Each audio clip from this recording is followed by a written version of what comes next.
ये कार्यक्रम सत्य घटनाओं से प्रेरित है। जिनके साथ ये घटनाएं घटी उसकी वास्तविकता उन्हीं तक सीमित है। भूत प्रेतों और असामान्य विषयों के होने पर चैनल कोई दावा नहीं करता और न ही प्रोत्साहन करता है।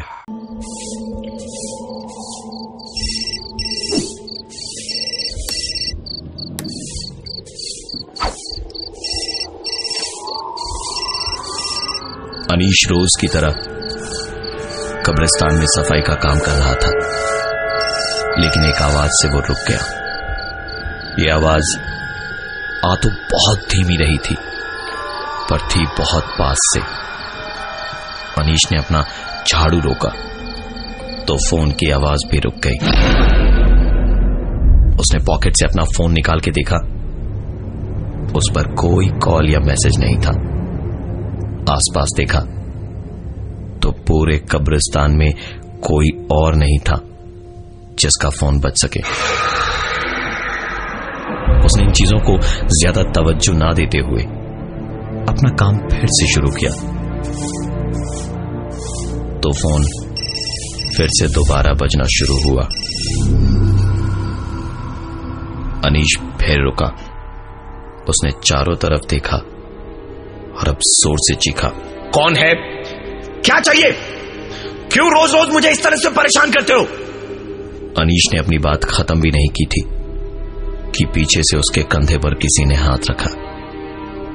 चौंक कर अनीश पलटा तो देखा पढ़ा लिखा अच्छे कपड़ों में चश्मा पहने एक आदमी खड़ा है। अनीश ने उसको ऊपर से नीचे तक देखा और उसे लगा कि शायद यही था जिसका फोन बज रहा था। अनीश ने उस पर चिल्लाते हुए कहा, भाई साहब, ये कब्रिस्तान है, गार्डन नहीं जहां आप घूम रहे हैं। क्या हो गया आपको? यहां पर यहां क्यों घूम रहे हैं आप? उस आदमी ने बिना कुछ बोले अपने फोन से दोबारा एक नंबर डायल किया। दोबारा धीमी सी फोन बजने की आवाज आने लगी जो कहीं पास ही थी, पर समझ नहीं आ रही थी कहां। अनीश दोबारा बोला, आपका दूसरा फोन यहां कहीं गिर गया है? मैं ढूंढने में मदद कर दूं क्या आपकी? इतने दिन से ये फोन बजता ही रहता है। इस बार उस आदमी ने एक गहरी सांस लेते हुए कहा, मार्था ना ऐसे ही करती है। मेरा फोन यार उठाती ही नहीं है। जब से यहां उसको दफन किया है बस उसे फोन करता रहता हूं, लेकिन उठाती नहीं है। अनीश ने पूछा, क्या मतलब? उस आदमी ने आगे बताया, दरअसल मैं और मार्था फेसबुक से दोस्त बने थे। वो यहां कोलकाता में रहती थी और मैं वहां मुंबई में। हम दोनों ने ट्रेन पकड़ के बीच रास्ते यानी कि बिलासपुर में मिलने का प्लान बनाया था। मैं तो वहां टाइम पे पहुंच गया, लेकिन यहां से उसकी ट्रेन तो पहुंची पर मार्था नहीं पहुंची। अनीश ने पूछा कि ऐसा क्या हो गया कि मार्था नहीं पहुंची? उस आदमी ने इस सवाल का जवाब दिया, ट्रेन में सफर करते वक्त बीच रास्ते में मार्था के साथ कुछ ऐसा हुआ कि मार्था कभी बिलासपुर नहीं पहुंची। उन दरिंदों ने उसे कहीं का नहीं छोड़ा था। दोनों की पूरी जिंदगी उस एक रात में बदल गई। स्टेशन पर खड़ा बस उसे फोन मिलाता रहा, पर मार्था ने मेरा फोन नहीं उठाया। मार्था ने मेरा फोन कभी नहीं उठाया और आज भी नहीं उठाती। एक आदमी जिसका नाम विंसेंट था, उसने आकर उसे अपनी कहानी सुनानी शुरू की। उसने बताया कि कैसे उसकी गर्लफ्रेंड मार्था, जो यहां कब्र में लेटी है, वो अचानक ही ट्रेन से गायब हो गई और उसके फोन करने पर उसने उसके फोन का भी कोई जवाब नहीं दिया। जब वो बिलासपुर नहीं पहुंची तो उसकी तलाश में मैं कोलकाता आया। एड़ी चोटी का जोर लगा के मार्था को मैंने हर जगह ढूंढा।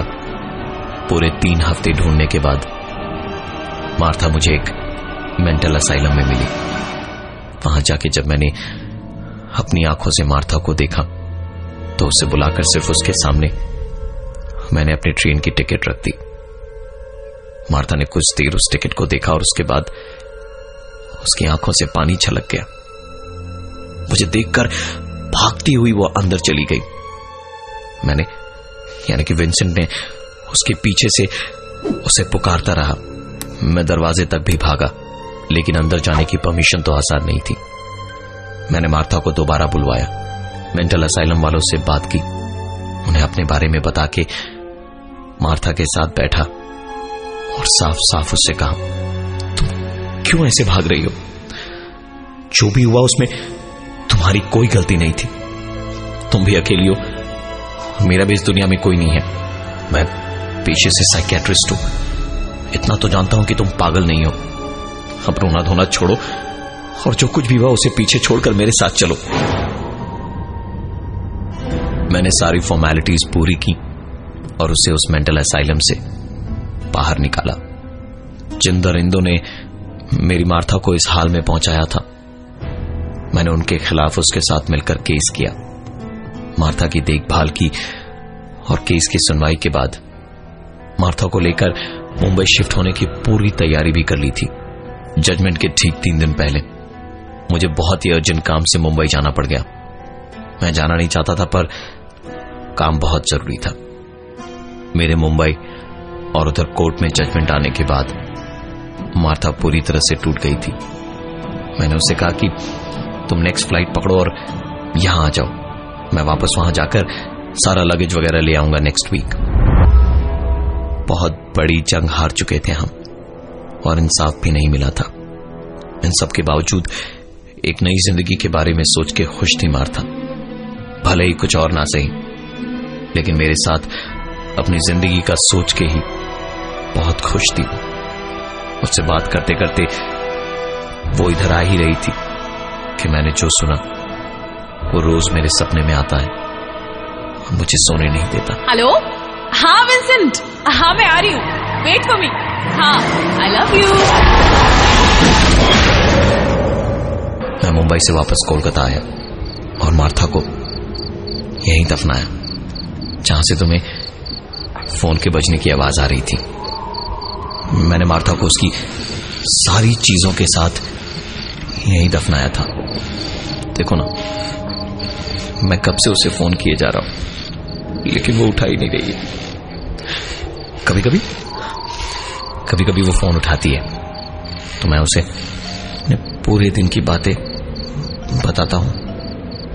अनीश इतनी देर तो नहीं, पर ये सुनने के बाद पूरी तरह से चिढ़ गया था और गुस्से में बोला, हाँ साहब, अरे सही कह रहे हैं आप। मैं अब समझा कि मेरी नींद क्यों खराब हो रखी है। मैं भी तो यही पड़ोस वाली कब्र में रहता हूं। सारे वक्त ये फोन बजते रहता है और मैं सो नहीं पाता हूं। अपनी मैडम से कहिए, मार्था मैडम से, कि फोन ना जरा साइलेंट मोड में रखा करे। आप पागलों के डॉक्टर नहीं, खुद पागल हैं। मर गई आपकी मार्था, अरे भूल क्यों नहीं जाते उससे? फोन करना बंद कीजिए अब। विंसेंट ने शायद ऐसी सच्चाई की उम्मीद ही नहीं की थी, वो भी एक अजनबी से। अनीश की बात खत्म होने से पहले ही विंसेंट ने उस पर हाथ छोड़ दिया और बुरी तरह उसे मारने पीटने लगा। और इसी मारपीट के बीच में उसका फोन बजा तो खुशी खुशी अपना फोन अनीश को दिखाते हुए बोला, ये देख देख देख, मार्था का फोन आ रहा है। 1 मिनट। हाँ मार्था, हाँ मार्था, मैं बोल रहा हूं। अरे पता है मार्था, एक पागल अभी मिला यही तुम्हारी कब्र के पास में। कहता है कि तुम्हारी कब्र के बगल में ही लेटता है वो, और उसने कहा कि तुम मर गई हो। पागल कहेंगे। इतना कहते कहते हंसते हुए उसने अनीश से कहा, देख मेरी मार्था का फोन है, ले खुद सुन के देख ली। बात कर बात कर ना। अनीश ने जब अपने कानों से फोन लगाया तो आवाज आई, गाना कॉपी करने के लिए सिर्फ 4 दबाएं, शुल्क लागू। ये सुनकर अनीश ने कहा, तुम पागल हो, पता कोई मार्था वार्था का फोन नहीं है। विंसेंट इस बार हंसते हुए बोला, हाँ तुम्हें तो कुछ और ही सुनाई दिया होगा, है ना? क्योंकि मार्था को सिर्फ मैं सुन सकता हूं, कोई और नहीं। अनीश, जिसे विंसेंट ये सारी बातें बता रहा था, वो इस वक्त यही सोच रहा था कि विंसेंट पूरी तरह पागल है, पर विंसेंट अपनी बात पे अड़ा रहा कि कब्र में पड़ी मार्था उससे बात करती है और ये सारी चीजें सिर्फ वही सुन सकता है, कोई और नहीं। अनीश ने उससे साफ साफ कहा, भाई ऐसा है कि रात बहुत हो गई है और तुम्हारी बकवास भी, चुपचाप यहां से निकल जाओ। मैं कोई कब्र उम्र में लेटा हुआ इंसान नहीं हूं, मैं इस कब्रिस्तान का चौकीदार हूं। तुम निकलो तो ताला लगाऊं गेट पे। वैसे भी अभी एक फ्यूनरल के लिए लोग आएंगे तो सबकी एंट्री करनी होगी रजिस्टर में। फालतू की कहानियों के लिए मेरे पास में बिल्कुल टाइम नहीं है, चलो भागो यहां से। विंसेंट ने अनीश की बात सुन के मुस्कुराते हुए कहा, वो देखो, जिस फ्यूनरल की तुम बात कर रहे थे वो आ गई है। तुम यहां के चौकीदार हो ना, बस मेरा एक काम कर देना, मार्था को जरूर बता देना कि मैंने, यानी कि विंसेंट ने उन दोनों आदमियों को मार दिया है। और मार्था के बगल वाली जमीन में इस आते हुए फ्यूनरल के कॉफिन को दफनाना प्लीज। मैं बहुत दूर रह लिया मेरी मार्था से, जिंदगी भर दूर रहा। अब सुकून से उसके पास लेट कर सोना चाहता हूं मैं। अब जाके मार्था फोन नहीं उठाती तो क्या हुआ, अब मैं उससे बात कर पाऊंगा क्योंकि अब मैं उसके साथ हूं। अनीश ने गेट की तरफ देखा और फिर पलटकर विंसेंट को। अब तक जो विंसेंट अपनी कहानी उसे बता रहा था, वो विंसेंट वहां दूर दूर तक मौजूद नहीं था। जो फ्यूनरल आया वो विंसेंट का ही था। अनीश की समझ से सब कुछ परे था, क्योंकि इस तरह की सुपरनैचुरल चीज उसने आज से पहले इस कब्रिस्तान में कभी भी महसूस नहीं की थी।